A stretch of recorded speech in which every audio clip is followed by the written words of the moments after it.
Ustaz, betul ko kita akan diuji dengan apa yang kita minta. Dan boleh ko kita buat amalan tanpa tahu fadilat. Diuji apa yang kita minta. Kita minta kan saya nak minta sihat. Kita akan diuji dengan sihat. Kau kan? Kita minta dengan Tuhan, ya Allah minta piti. Kita akan diuji dengan piti. Tak tahu ambon. Semua benda, sama ada kita minta atau kita tak minta, benda itu adalah ujian. Tabarakallazi biyadihil mulku wa huwa ala kulli syai. Allazi khalaqal mauta wal hayata liyabluwakum ayyukum ahsanu amala. Hidup, mati. Hidup itu adalah gerak. Mati itu adalah diam. Setiap gerak dan diam itu liyabluwakum, untuk menguji kamu. Ahsanu amala, sesiapakah yang paling baik amalan dia. Orang baik ramai, siapa dia yang paling terbaik. Maka hidup, mati, minta, tak minta, semua itu adalah ujian. Maka apabila ujian, buatlah benda itu sehingga luluh di sisi itu.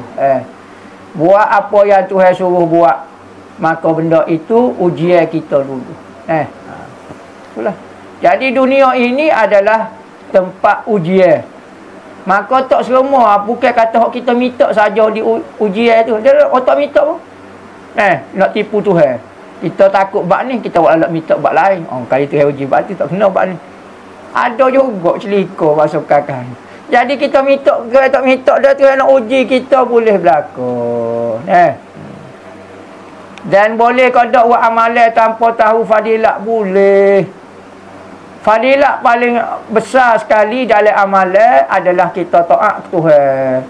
Setiap ibadat, yakni taat ke Tuhan, kita tahu ko kelebihan dia, tak tahu kelebihan, pasti dapat pahala. Pahala lain lah. Fadilat lain. Pahala lain. Fadilat ni kelebihan lain pula. Kau siap ke apa dia apa semua. Manakala fadilat ni pahala kau apa dia, tu pasti kalau kita buat baik.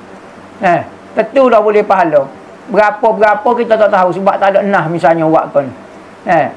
Misalnya gendong orang naik motor Vespa.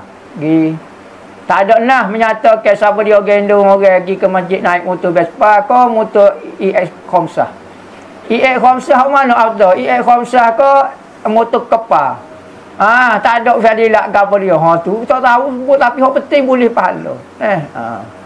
Tak apa tak tahu fadilat, boleh hak penting.